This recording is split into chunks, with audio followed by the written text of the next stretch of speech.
All right, welcome back to the Any Given Day podcast. Today we have Andy Holmes, and by the way, Andy, you and I think are both going through maybe it's just me, and I'm trying to pull you into this. Long hair removal withdrawals.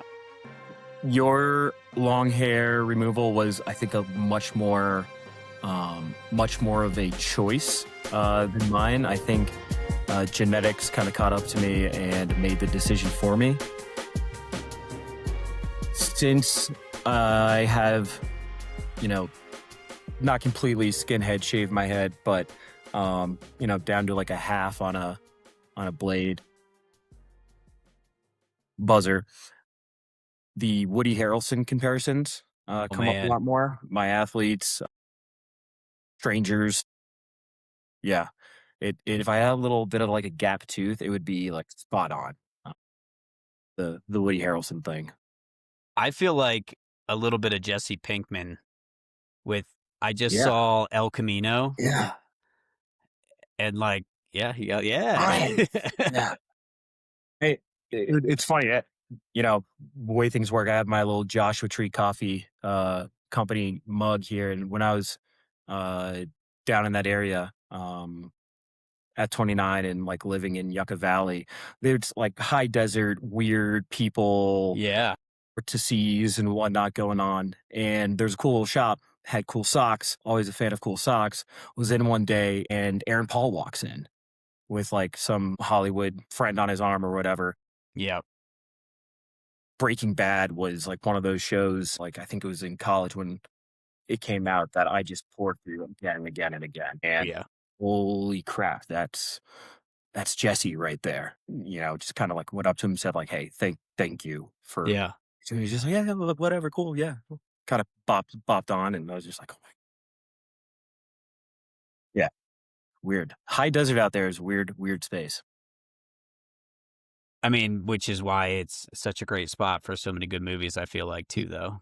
Yeah, no, absolutely. Yeah, it's gorgeous. A lot of people, they had, when I was leaving TBS, I had a first sergeant who like said to me, he's like, people say about 29 Palms, you cry going in, you cry going out. And I just fell in love with it out there. And, we've been back, wife and I, a couple of times, less so to 29, more to like Joshua Tree and like Palm Springs. Yeah, of course. But like that national park is another planet at times. It's incredibly special. And there's some really weird just stuff and like energy out there. Yeah. Spending time in Albuquerque too is the same kind of like high desert. There's something kind of weird about it. And I mean, we get it out here in Colorado too, but it's cool.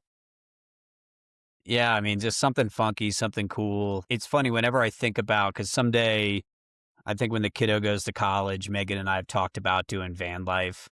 And my mind always goes to some kind of like desert, funky place. And like, I'm picturing like me walking into a gas station, buying some ridiculous hat or some other tchotchke or something. I think it goes to the Breaking Bad, like Winnebago, the cook van. Like that's what it goes to. Yeah. 100%.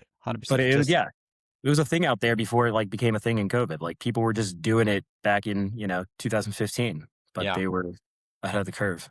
Yeah, not nearly as luxurious as most are doing it nowadays. No. Or just not even doing it, they're just posing for it. I think that's a big thing too. Yeah, I mean, fake it till you make it, right? Fake the van life until you make the van life, I guess. That's my goal. It's an expensive thing to fake, I suppose. Yeah.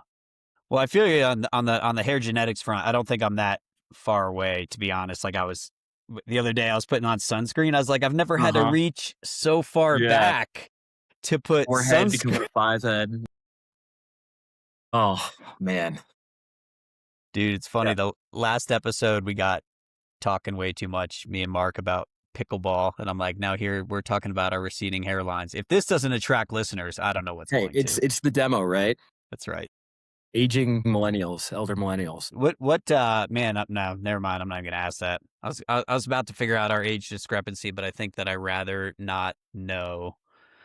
I think I'm older than you think. I'm 35, just turned 35. I think you've got a little bit of time on me, and I hope that I am looking as good as you still managed to do. I think emotionally in a lot of ways, maybe spiritually, I've aged, Yeah. in reverse. I've kind of Benjamin Buttoned in the last couple of years, Yeah. um, which is nice. But, the knees, the lower back, the neck, shoulders, those they feel 35 plus Yeah. a lot of the times. My back feels better now than it did at 35, but I was commuting way more then and not taking nearly as good a care of myself. For me, it's the neck lately is a little bit of a crick So, going. Yeah, we'll just need yeah. a little Yeah. just need somebody to give me a little snap. Mhm. We'll Mhm. be we'll be on our way. I know. I always think about, and this is a weird reference to get off on, but this is kind of how my brain works. Muppet Treasure Island, an all-time classic. Gonzo is put on like the rack, the stretching rack. I Yeah. remember they just like keep stretching him, and he's like getting stretched out, stretched out, stretched out, and they just let it go, and he like goes like a wind up, like one of the overhead projector speeds. Just again, another dated reference, but just kind of unravels. And every time I like think about like, oh yes, that's just what I need, just enough. Or like in The Incredibles, Mr. Incredible getting like Yeah. stretched out and just that one pop to just set everything right. Well, Man. dude, well, one, where your mind goes is part of the reason I feel like we were fast friends. The first time we talked, I know we blew way past whenever we were supposed to talk for. And I was Hmm. like, I'm like internally anyway, I'll admit, I was like, I'm having such an awesome time in this conversation that like, I'm like, I don't want it to end. Yeah. I need to keep this magic going. It was so Yeah. fun having that. Yeah. I remember, I think it was probably 2021. I think we were living in Austin at the time. Mhm. And it was just one of these conversations that I think, through our mutual, we have a couple of really, really good mutual friends, Chris McQuilkin and Dave Terry, kind of being the two, I think, probably instigated that. And just one of those conversations being like, yeah, this is someone who's like done some work, some like emotional work, who has like seen some dark things, gone through some dark things, and is like coming out on the other side of that and like not done yet. Like, and I think we hold a lot of the same values about the world, and sometimes in this space, in this day and age, it's hard to find people who are like open about talking about those sorts of things, and being so kind of like forward facing with kind of where they stand on a lot of things. And it was really nice to have a conversation with someone who I looked up to then, still look up to now, as not just a good coach, good practitioner, but like good person, like authentically good person. Yeah, and that was a really impactful conversation for me too. Meant a lot. Well, definitely, I don't remember exactly when and exactly where I was at with my life, but like you said, still working. And I think that that's kind of the biggest thing. And I know it came up in a recent conversation too, is like, it's not like, oh, finished, box it, send it. Like it's this ongoing thing. And I think finally coming to that realization has actually allowed me to continue to move in the right direction. Yeah, yeah, yeah. I mean, it's funny.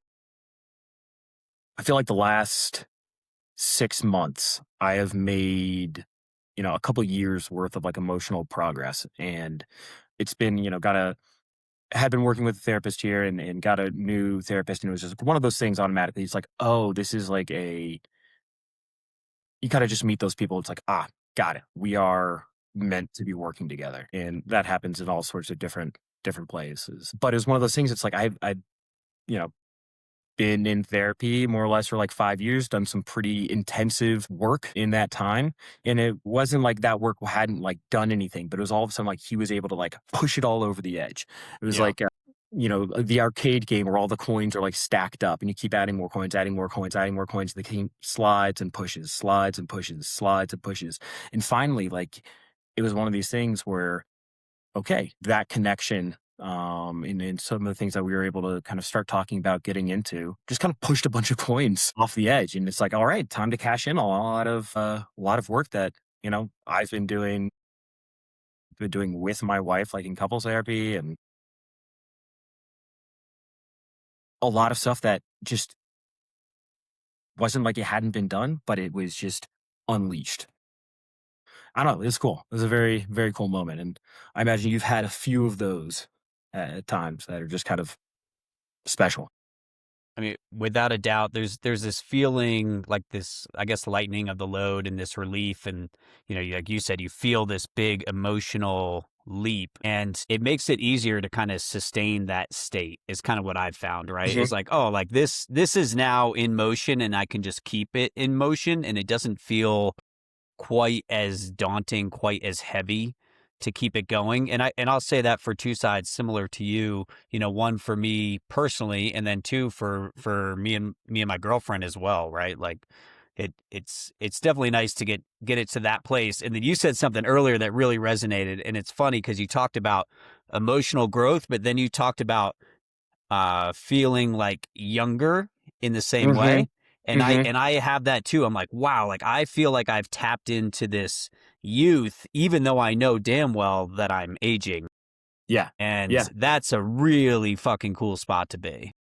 Yeah, I mean, I think anyone who's kind of been in therapy has like heard the terms of like inner child and whatnot, and like getting into your inner child. I think there's some of that, but I think a lot of it was like realizing like, oh, I just for whatever reasons, and there are multitudes, kind of emotionally tried to age myself up very quickly when I was younger. And it wasn't until I was kind of secure enough in a relationship, secure enough in work, secure enough in myself that I was like, oh no, I can play. I can have fun. I can, try and be more authentically the person who I am with the people I'm closest with. I can be that more openly. That's I don't know. So something that comes to mind I've talked about before is vulnerability being authenticity, and then it's sort of multiplied by risk. So, in other words, it's a lot more difficult to be authentic in a setting where you feel more is at stake. And so sometimes, for example, in a relationship, like how many times have, you don't say the thing that you feel compelled to say because you're worried about what that outcome might be. And once we've I think gotten to a point, you nailed it, secure with yourself, secure with your marriage, secure professionally. Like now you've really set a stage where you can be authentic because it doesn't feel as risky. Yeah. And I mean, again, like it's still a process. There's, it is a constantly like, I'm feeling that I should say this. Okay, I should say it. The thing that I try to at least practice myself is like, if it makes me feel uncomfortable, I probably need to do it. Especially, you know, like professionally, like, this makes me feel uncomfortable. Okay, I definitely need to lean into that. And that's for the most part, I think served me pretty well of recent, but it's really hard. It's not, it's uncomfortable. Yeah. Yeah, I think I can't remember one of my therapists at some point just kind of talked about like, hey, it's important. Discomfort isn't something to be necessarily like run away from. Like, we talk a lot about like within like our profession and our former professions as well, like, getting comfortable being uncomfortable. And it's like, no, no, no. The discomfort's the point, at least emotionally. I think there's some stages where sure, yeah, you get comfortable being uncomfortable, but being sitting with the discomfort and then making it through and like having those realizations, it's kind of the point. Because you shouldn't necessarily want to go back to some of those uncomfortable places. You should learn from it, but it's like, okay, there's a better way to do this or another path to go down. It teaches us a lot. Yeah. Yeah, and it shouldn't have a permanence to it. I mean, JD Mata talked about when he came on, Mhm, he leans into the physical stuff because like, yeah, sure it's uncomfortable, but like that's also his comfort zone, like that mhm. type of Yeah. discomfort. And so for us, we're like, oh, I'm in the rain and I'm cold, but I'm still comfortable and I'm moving weights and then my heart rate's up, but I'm still comfortable. And like, okay, but that's not really discomfort anymore. Versus to your point, feeling it, sitting with it, having it be something that's more mental or more emotional, and then figuring out how to get to a place where you're not still Mhm. experiencing that because it's not really sustainable. So No. it's, you're not ignoring it, you're hitting it head on, like you're still dealing with it. Mhm. Yeah, I think especially, as a, like, recovering, Joe Rogan listener and, having, gone down some of those like paths when I was, younger, as I think a lot of folks have done and maybe still do. There's a lot of kind of pride in the discomfort. But like for myself and for you, it's like, no, that's kind of where we like get quiet, where I can find quiet. You know, wife said this to me at some point in our relationship that's like, I find stillness in motion, that's where I get still. Like, and we've had these conversations like bombing down a mountain on a bike, or for me, skiing in between trees that are way too narrow for the the skis that I'm on and the skills that I have.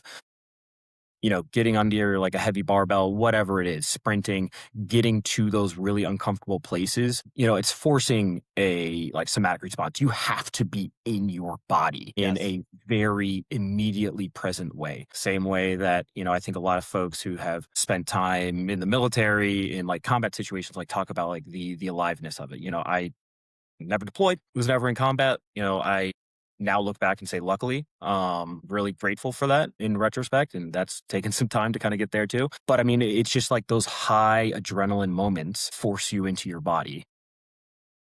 And so for someone who doesn't want to deal with necessarily being in their body when they're quiet, when they're still, when they're relaxing, yeah, of course it makes sense. You're going to want to go out and do some like absolutely hellacious shit. Like Yes. that's your therapy. Yep.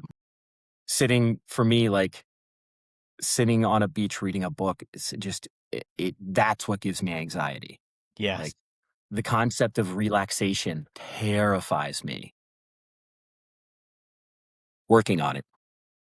Yeah, I will say my girlfriend is great at stillness, great at chill, great at on the beach reading, in the cozy chair, in the quiet den downstairs, and it really helps me because I'm like, okay, like this is a nice situation. We went on a vacation this last fall to the Outer Banks, Okay. and of course, we had a mix of like fun stuff planned and chill and a little, and it just poured and stormed the whole time. And Hurricane so season. Hurricane season. yeah, Outer yeah, it Banks was, in the fall is not the spot yes. necessarily. No, and we knew it was a chance. It was like right on the cusp, and but it ended up being awesome because it kind of forced me like indoors, Hmm. reading, Yep.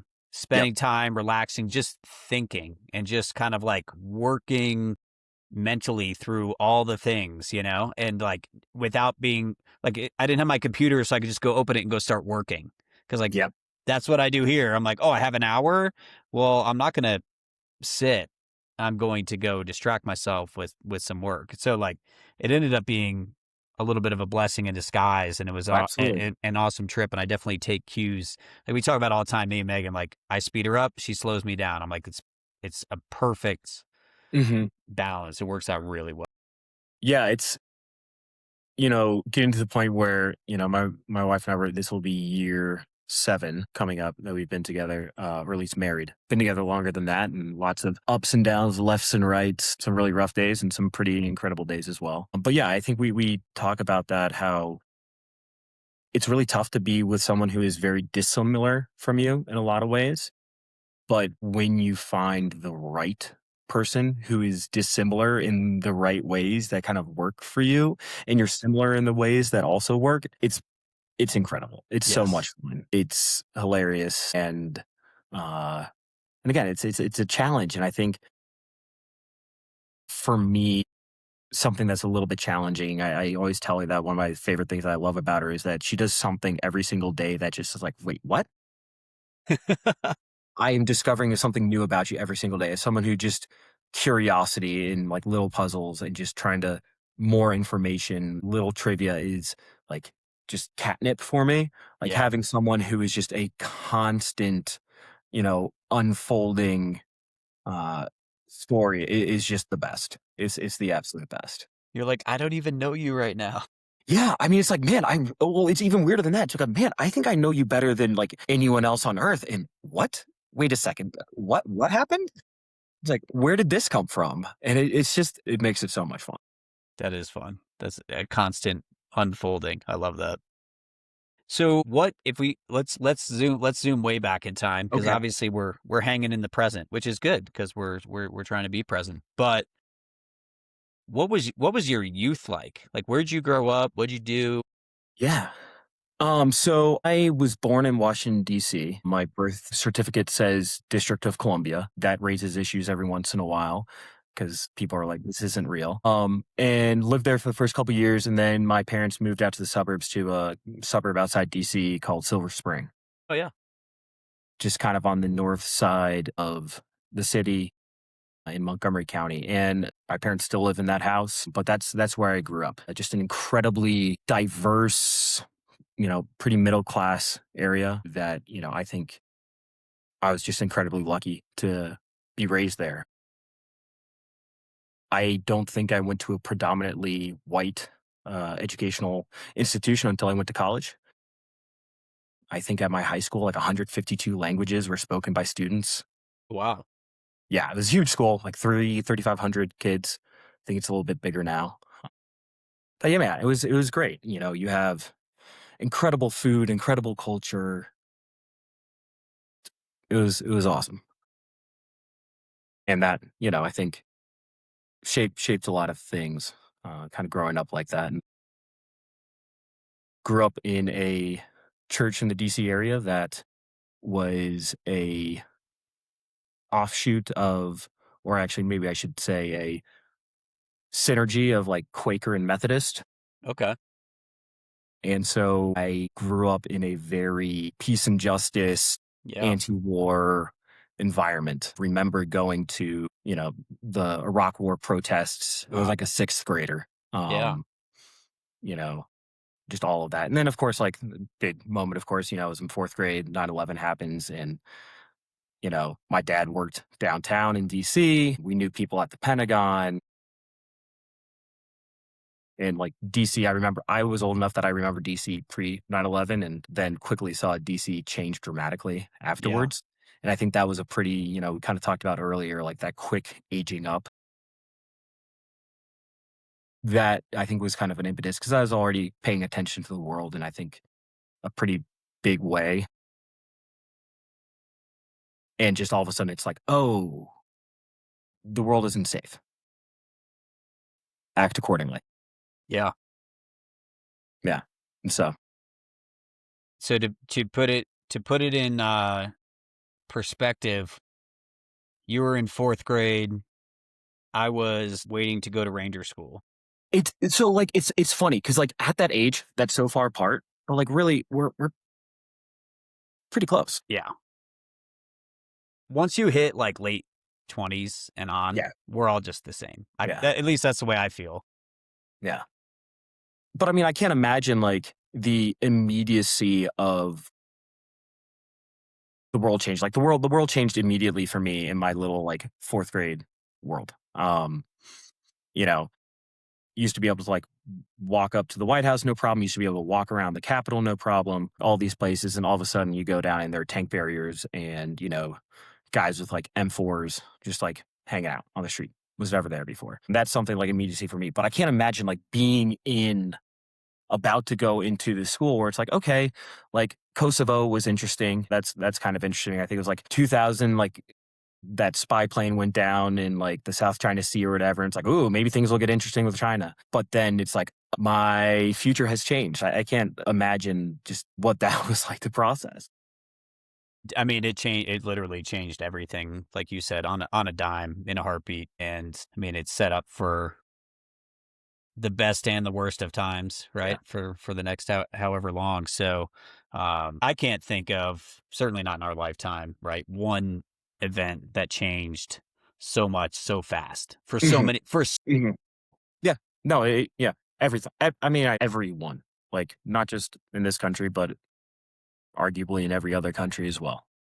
So how do you go from like synergistic with Quaker slash Methodist and protesting to joining the service? Like what happened in that leap?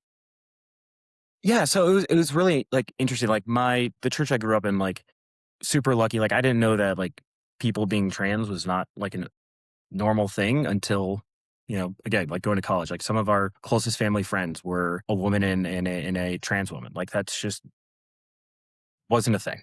But like in that church, still there are people who were veterans And we had, I think maybe the two most impactful people kind of shaping and dropping little ideas into my head. I don't think they intended to drop the ideas, but I think I just absorbed them. I was one of the lay ministers at our church who was a infantry platoon commander in Vietnam. And then our next door neighbor, Paul Rubenstein, who was a Marine in World War II, was at Iwo Jima and just like he's the guy next door who has all this crazy memorabilia. He had all the stuff downstairs in his little garage and just going over, helping him move stuff around, seeing it, asking questions. And just kind of like lodged there. So, go to college and I had originally like wanted to go back to DC and end up working for like a 3-letter agency. That was kind of the goal. For me, it's like, okay, yeah, the going into the service is a great way to do this. And also it's a great way to kind of say fuck you to my parents. I didn't rebel much as a kid, Yeah. and that was my chance to rebel. There's like I guess, apocryphal story in my family, you could say, that when my mom was pregnant with me, one of her other like good friends was pregnant, and they both kind of joked like the worst thing that could happen was that their sons would join the Marines. So I think that kind of lodged in there somewhere. Yeah. And I saw a lot of friends after college like going off to work jobs in like corporate America and like make a lot of money. And I think I felt that I owed a lot, and that if no one else was going to kind of pay that back a little bit, and it's like, all right, well, I guess I'm going to do it. Yeah, I think that a big part of me at the time was like, I'm going to go in and you know by rook or by crook, like I'm not going to come out. Not necessarily like fatalistically, but like I'm just going to kind of disappear from Yeah. everyone. Yeah. Just kind of commit to a Yeah, different world. yeah, definitely. It was an itch that like really really needed to be scratched. Do you feel like you scratched it? Yeah, yeah. I think it's one of those things that I've had, conversations with folks since and like, hey, think about doing this, whatever. And the thing I always say is like, if it's not a hell yeah, it's a hell no. Like if you don't have to do it, Yeah. probably shouldn't do it. Yeah. But I think it was one of those things that was pretty clear to me really early on that this, as horrible as it may go, and as naive as I was, I also knew enough people who it wasn't great for that I knew that I wasn't going to be able to deal with not doing it. What's kind of a highlight from your time in, or a low light, or something Sure. meaningful, something memorable Yeah. I for mean, you? like, I think so. I was an officer in the Marine Corps as a communications officer. And for folks who don't know the Marine Corps, we kind of pride ourselves on doing more with less. And that includes kind of the jobs that they give you. In a lot of the other services, my job would be split among 3 or 4 different like specialties. But in the Marines, you kind of have to become a generalist and a jack of all trades in a lot of ways. And so my first stationing was with the wing at Cherry Point with the communication squadron there. Uh, One of our big, you know, things we would send, individuals out on muse and whatnot, but we would go and we'd support what's called weapons tactics instruction, which is a big training exercise down in Arizona. And we would live out in the desert for 3 months at a time, only 10 minutes away from Highway 10. But you're just kind of sitting out there doing nothing. And they could just kind of drop you and say, hey, make internet happen. It is not a sexy job. I kind of would explain to people, like, how many times do you like call Verizon and say like, hey, thank you. Great job. You guys are really kicking ass today. No, it's just constantly getting, punched in the face because someone, unplugged something, 50 miles away, or the, point to point radio antenna that you're using got knocked around in the wind. And all of a sudden, some commander on a VTC is like staticky and freaking out, and you're getting like, kicked in the nuts for it. Um, but like it was a blast. Like that was one I think one of the most fun times, just because I was out there. I was in charge of 106 Marines. I had 25 plus $1 million worth of equipment signed to my name, which at like 26 felt like quite a bit. Uh, and like we had folks like all over the place, like covering I think a couple hundred square miles.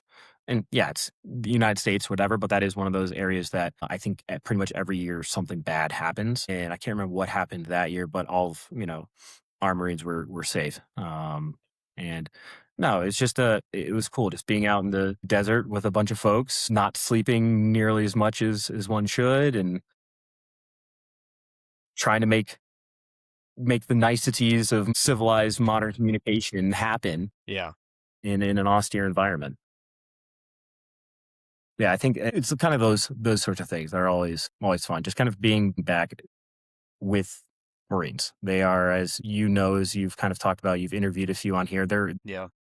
unique or kind of weird. It's not a branch of the military. It's like the military's own little personal cult. Yeah. It's really small. It's steeped in tradition.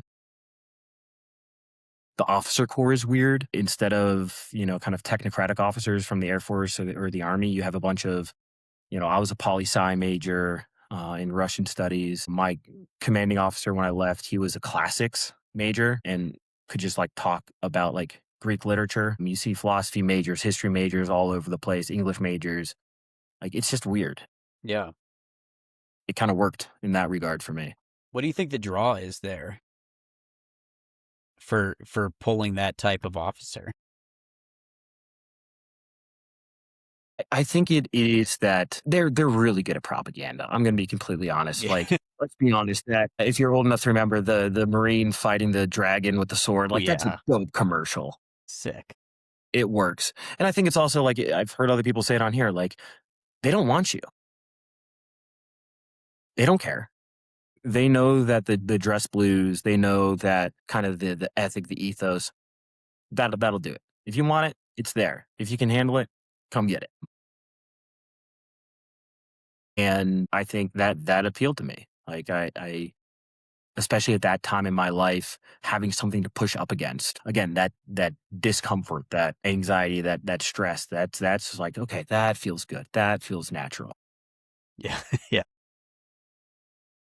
Yeah, and I think that was appealing. I think in part it feels like what you signed up for, You get right? you they tell you there's a and again, like this is the history of it. We all get like indoctrinated and told about these old commercials that they ran, like back in the 80s, there's a great one, like nobody promised you a rose garden. Like, come on. That's like Mad Men level, like Don Yeah. Draper type stuff right Yeah. there. Nobody promised you a rose garden. And I think, as an athlete, like I just wanted to suffer a little bit, wanted to put myself into dark places. And I think they did a better job of promising darkness. Yeah. I Coming out of college, it's like, hey, this is a team and it's gonna be dark. It's like, great. That sounds fantastic. Yeah. and they didn't disappoint. They didn't disappoint. I didn't know that like my personal darkness would be having to deal with like network connectivity issues, Yeah. which as a Luddite, as someone who like thoroughly just does not enjoy technology, it was painful, especially when that is your job. So again, like it's like forced discomfort for sure. But no, I think it gives it to you. Like one way or the other, you are going to find some discomfort in that organization. Um, yeah, it was great. One thing I do love about the military is you don't suffer alone. No, no, Like that's the whole thing, right? Like at least like that's 100%. the beauty of it. And even for me, if I were to stay in, I'd kind of outgrown where I was at. Like I just felt like if I were to stay in, I would go somewhere else. And where Mhm. everybody goes is like the long walk and they go to try for the next level. And while parts of that are absurdly appealing, there's also a piece of it is like, well, that's a lot of solo suffering in that Mm. process. And I was like, man, I love to suffer, but I prefer to suffer in the presence of others. And even if they're not suffering, but I am, and I'm adjacent, like that fills me up. And like that, like I remember being at SEER school and getting like smashed, and like everybody's just watching me get smashed. And I'm like, I love this. And then I went in a room one on one and got smashed. And I was like, I don't like Not the this. same. I don't like this Yeah. anymore. Yeah. No, it's, yeah, I mean, it's funny. Like I think the two kind of most impactful like dressing downs that I received. The first one was like at the schoolhouse for communications officers, and a lot of it is briefing because as a you know first lieutenant, second lieutenant, and very like junior captain, you are often briefing a colonel is nothing. Like I briefed a colonel every day, like full bird colonel every single day, but like generals like semi regularly. And so, like, you have to just get comfortable briefing. And oftentimes, you are briefing not good information. And it's not necessarily like not good information. Like, sometimes you can, like, probably like fudge some motor pool stuff a little bit. Yeah. When the phone's not working, everybody knows the phone's not working. Yeah. So, getting comfortable, giving this brief that, we're trying to get this thing up and running and it's not up and running, giving a brief and, everything is red. It's like, it's red because of this, it's red because of this, it's red because of this, it's red because of this, we're going to do this, and this to try and get it to yellow to get it to green. And, the instructors, like part of their job is to just absolutely, and afterwards, like the instructor's like, well, Holmes, you take a punch in the face just about as good as anyone I've seen. Like, thank you, sir. I guess I'll take that. Yeah. It wasn't like, hey, you did a good job. It's like, nope, you can just get absolutely the crap beaten out of you and just like, all right, here we go. And that was like great, awesome. And then when I finished up at the 26th MAG Marine Air Group as the officer for group, so like a staff position as a, you know, captain select basically. Yeah. I think in a lot of organizations, I think in the Marine Corps, it's supposed to be like a senior captain major billet, but of course it's a lieutenant. And, so my peers, the other S shops, I'm the head of my S shop. The other S shops are, majors, maybe lieutenant colonel. Uh, and I had the S4 was a major who, most of the time we got along great, was very much a mentor in a lot of ways. And we were receiving back a bunch of equipment from like Sigonella, had a unit coming back, and we're supposed to go like meet them, greet them, get all their computers because all these computers were getting thermoed, and then getting rid of things in the military is a very special process. Yeah. Of course. And I was in charge of, over the course of like 2 months, getting rid of like a couple thousand things in the right way. It's like, yeah, just make sure this gets to the proper trash can. And, I was, you know, the right thing for me to have done would to be like to go and get there at, 3 o'clock in the morning and just kind of like stand there and wait for them to unpack everything and like go through and like go get these myself. But I knew this was going to take a bunch of hours. And so I was like, no, I will get there at 7 and they're still going to be doing it. I'll be able to do it fine. So that's what I did, collected it up fine. But he calls me into the office later and is just like, you know, like, what the fuck? Like, that's not the right way to do that. Like, you should have been there. Like, yeah, it's uncomfortable. It's, you have to wake up early, but like, if there was an issue, we know right away. We can be quicker in like spinning up and reacting to it. And he's just like, if you were my subordinate, I would have had papers on you right now. Yeah. Just Damn. straight told it to my face. Like, I would have absolutely like, you know, like that would have been some bad paperwork in your file. And he's like, but I'm not. Like, in our roles, we are peers. But I'm telling you, like, that was not the right way to operate. And I was like, I still think about that. Like, that is one of Yeah. those that I think about all the time. And like, even like since then, like the rest of my time there, we had a great relationship. I think I worked pretty damn hard to kind of like show him like, hey, I'm not a shitbag, like one bad day. And like, even since then, like have little like communications like here off and on. Those like little moments, I think are pretty special. And when you have respect for someone, like it sounds like you did for him, and you get that feeling, right? Like when they're That's the worst. right, that it is the absolute, like you telling this story reminds me of similar moments that I experienced, and I'm just thinking of that feeling of just being Mhm. like gutted.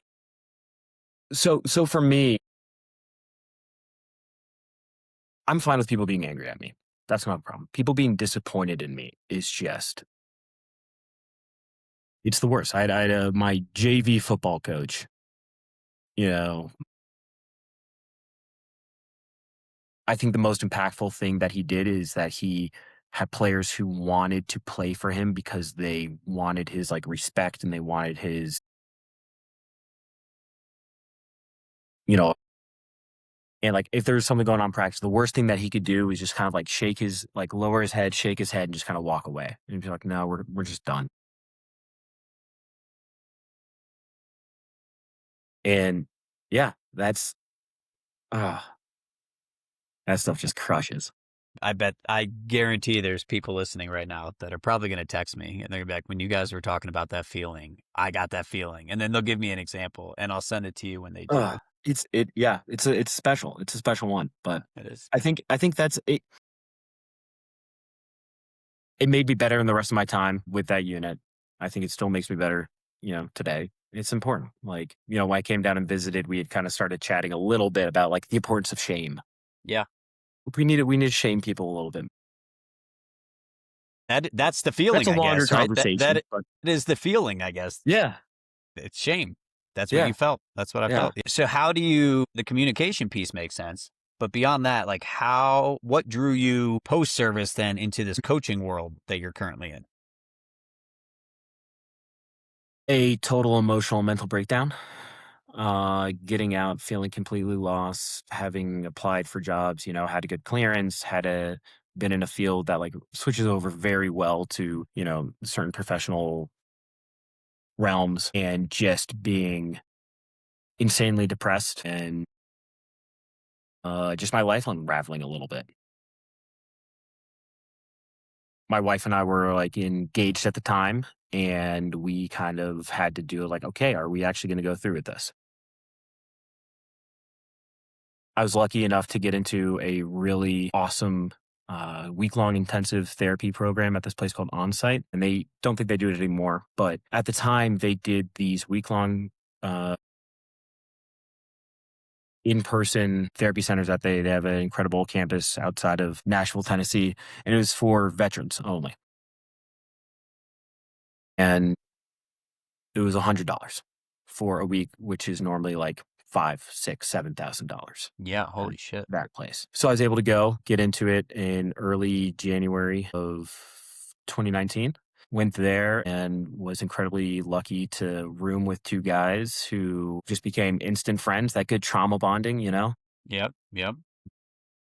But like we were just, that those relationships right off the bat quickly, and then just kind of the work being done in those rooms and just these really intense group therapy sessions, and then some like one-on-one work as well. In addition to like getting on like anti-anxiety medication, that helped. The VA hospital in DC is pretty efficient, actually, especially if you kind of call through the, veterans helpline and be like, "Hey, things aren't going well." The VA gets a bad rap, I think, a lot of times, but they can move pretty quickly when they have to. But yeah, so got out and it was just I'd always kind of been coaching on the side. Like my first job out of high school, I was a swim coach at the local pool down the street. And I always kind of coached in the summer, coaching like lacrosse camps and whatnot. And in the year between getting out of college and going into the Marines, I was coaching at a CrossFit gym and where I met my wife and coaching at my old high school, coaching lacrosse there, assistant coach. And so when I got out, I was just like, I like coaching. This makes me happy. And just kind of had a conversation with my wife, like, hey, like, can I try this? Like, give me like 3 months. And if I can make a little bit of money doing this, can we try and make it work? And was lucky I had a friend who owned a gym outside of DC and one inside DC and was able to start coaching for her. And one of my best friends from college, his little brother ran track at Georgetown and knew Dave Terry. And I was able to call him and be like, hey, I've got a friend of my buddy who's a veteran who is interested in coaching. Would you let him come hang out? That opportunity changed my life. Going and working for Dave Terry probably saved my Damn. That's awesome. How long did you work with Dave for there? It's crazy. A group of us kind of came in around the same time in 2019. We interned together, and then a bunch of us got like hired on as fellows or GAs, and then COVID hits in March of 2020. So we only like worked together every single day for about 9 months. But this group, there's about six of us. We talk every single day. For years, I only had two pinned conversations. It was my wife and it was this group of guys, the Munsons. Yeah, but it was again like I kind of said earlier with my therapist. I said like when we had our conversation, it was like that. This is who I'm supposed to be around. These are the people who I'm supposed to be around, who matter. Yeah, it was an incredibly fun, special, silly time. Yeah, it kind of launched it, and I interned there, and then I was going to go work for another college in DC, trying to intern, and Dave had a coach leave, and he was like, "Hey, would you be interested in this fellow position?" And I jumped at it, and it kind of meandered on from there. Dude, that's awesome. And you've been able to, I mean, continue this journey. And now you're all the way out here, a far cry from All the DC. way out here. Yeah, we've slowly been making our way west. That's been the theme, I think. I don't think there's any coaching roles in Joshua Tree, unfortunately. Probably not the kind of coaching that I do, at least. I'm Yeah. sure there are lots of different coaches out in Joshua Tree. Yes. Yeah. No, you don't currently coach with peyote anyway or anything like that. No, no, I At do least to not. my knowledge. No, that is not something that it is not an NCAA approved substance. Yeah, at least not yet. But no, it's cool. I'm incredibly lucky to kind of have gotten to spend time in, big time football school down in Texas, really incredible tactical environment down in Albuquerque, near Kirtland, and then just like one of the coolest kind of small Division I schools in the country at like the University of Denver. Like it's just I've been really lucky to have some really fun, cool opportunities to keep doing this. So in the absence of, in the absence of the Munsons, in terms of your day to day Mhm. in 3D, what continues to make the coaching world fulfilling for you?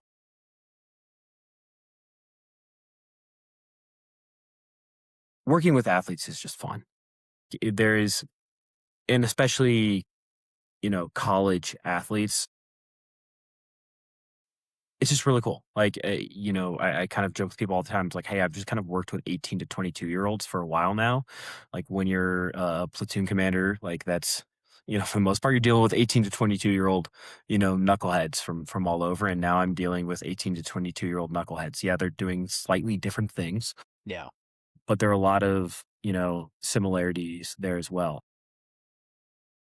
They're smart, they're curious, they work hard, they make really weird decisions sometimes, but it's fun to just kind of watch them problem solve. Like coaching, I think a lot of times I try to create problems to solve Yeah.